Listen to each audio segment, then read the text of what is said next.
You're watching Local 2, Midland, Odessa. Now, your Local 2 forecast first. Sponsored by Benny Boyd Andrews. Well, good Friday afternoon. We finally got a chance to see the clouds break apart and allow the sunshine to peek through. So our temperatures responded back into the 70s and 80s across most of the basin. A little bit cooler up north. Here's what you can expect, though. We're looking to cool things down and warm them right back up for Saturday. 68 at midnight, 64 in the morning, 82 as early as lunchtime tomorrow. Best local news in the basin starts now. See for yourself the moments that led up to an officer-involved shooting in Midland. Newly released dashcam video straight ahead. Also, his side of the story, one Presidio County Justice of the Peace says his public intoxication is no excuse, but his arrest has him questioning fairness. And as some West Texas cities slow down new development, Monahans continues to boom. Live from Midland, Odessa, and Big Spring, we're Basin Trusted, Basin Proud.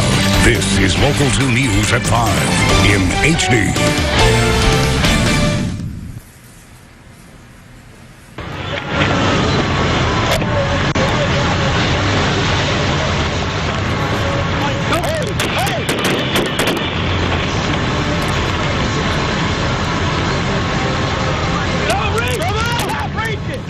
And that's where we start tonight. Newly released dashcam video from the officer-involved shooting in Midland, leaving one man dead Monday night. Local 2's Ryan Martin joins us live to break down the 3-minute tape.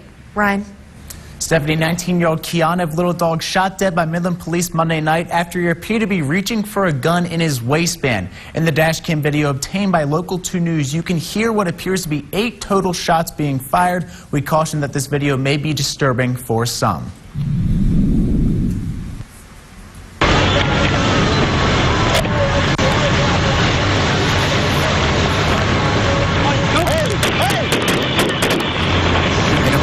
From the Midland Police Department, Little Dog was found with 2 firearms and later died from his wounds. The officers involved in the shooting, Aaron Trevino and Aaron Renz, have been placed on administrative leave.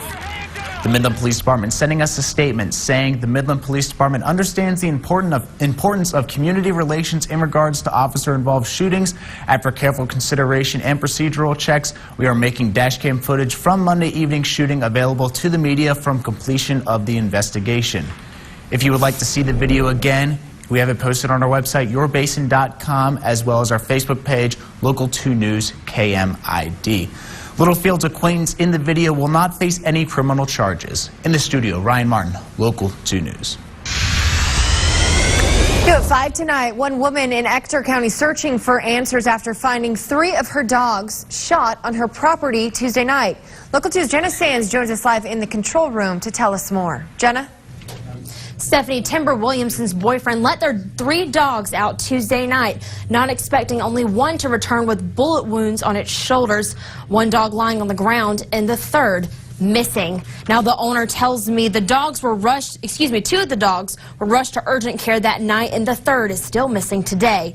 When they arrived to a veterinary hospital, one had a bullet lodged in its spinal cord. Now the vet determined it would cause more harm than good to remove it, and overnight the dog unfortunately passed away. This tragedy is something Williamson says she wouldn't wish on her worst enemy. I don't understand how it can be okay and nothing can be done about somebody taking a member of your family away on your property for doing nothing wrong.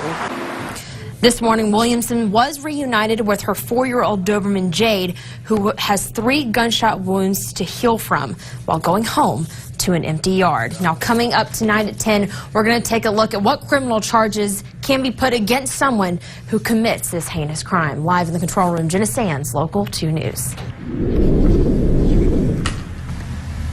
And Horace Brown joining us now to give us a quick look for tonight's Friday night forecast, and it started out kind of a gloomy day. It really did. A lot of fog in the forecast this morning, a little chilly out there, but not too cold.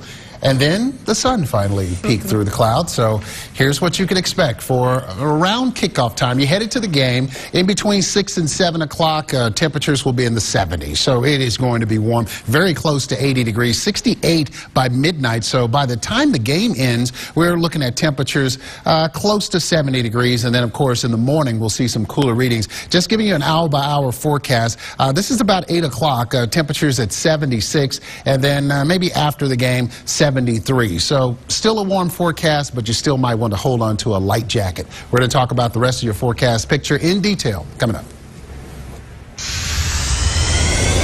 An update tonight, we're learning more about what landed a Presidio County judge in jail Saturday night. Reports show Judge David Beebe arrested for public intoxication.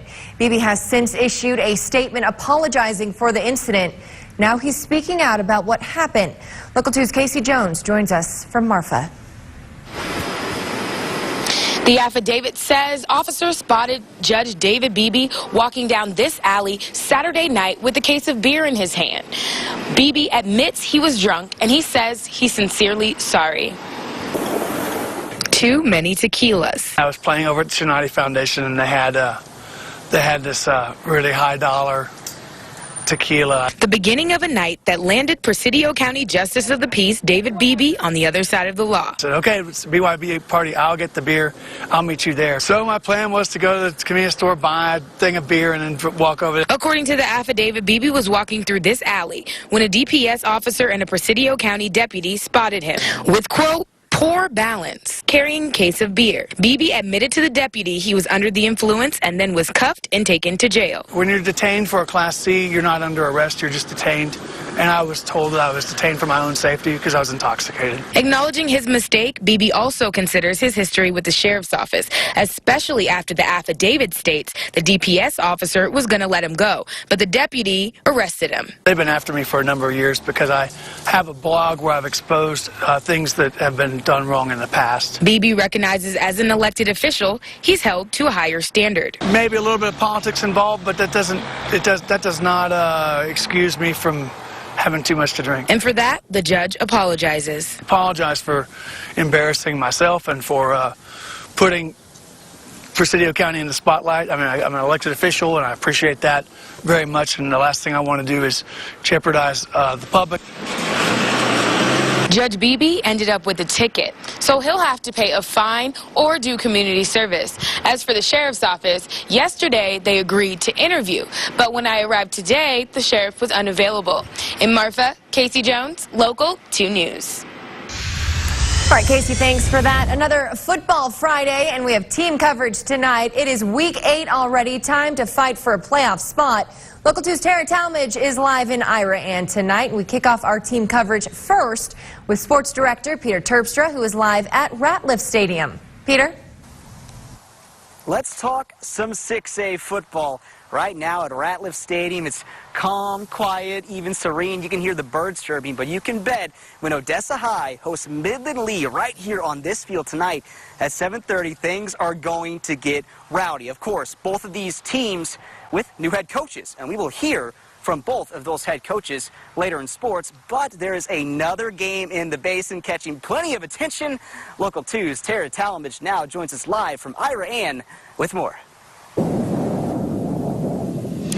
Thanks, Pete. Ira-Ann and Wink are just a few hours away from a crucial district showdown. And coming up in sports, I'll have a live interview with Ira-Ann head coach Mark Kiroff to talk about the big game. For right now, reporting live in Ira-Ann, Tara Talmadge, Local 2 Sports. In Monahans, the city growing and developing in the middle of an economic downturn with multiple businesses breaking ground, the community welcoming more options to eat, shop, even entertain. Local 2's Lupi Zapata attended a groundbreaking for the city's first fitness center. He joins us live in the newsroom with more. Lupi? Opportunity is something the people of Monahans are seeing a lot more of, especially with another groundbreaking taking place earlier today. I spoke with community leaders who tell me that the recent bust is not stopping new businesses with the plans of success. 1, 2, 3. Shovels breaking ground in Monahans, a growing trend. I spoke with the owners of what will be the city's only fitness center. With the downturn of economy, many people were scared to do something and to start something new. This empty lot will soon be the location of a 6,000 square foot gym, a first of its kind for locals. This is something we wanted for a really, really long time, and we're both just very proud and excited about being able to bring a facility like this to Monahans that it does not already have, that you would see in a bigger city. Teresa Burnett with the Monahans Chamber of Commerce says this is just one of many businesses wanting to make Monahans their home. We actually have brought in 49 new businesses this year to our chamber, and we are able to offer different partnerships, advantages, marketing tools for each business. The city has big plans for the future, says Morse Hayes, director of the Monahans Economic Development Corporation. With the boom, we were able to put in infrastructure that's going to help us 10, 20 years down the road.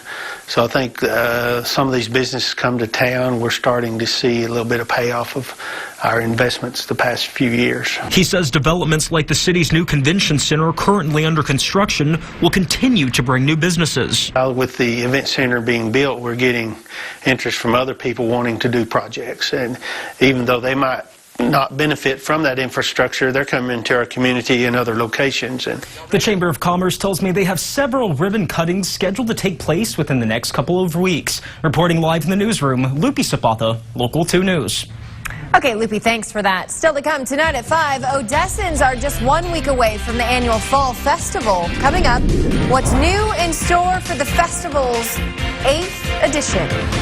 And your weather forecast, getting warmer this weekend. If you thought we had warm weather today, wait till tomorrow. 90s expected for Saturday, Sunday. We'll have a hot start to next week as well, but cooler weather will return. We'll tell you when. Coming up. For your latest news, listen to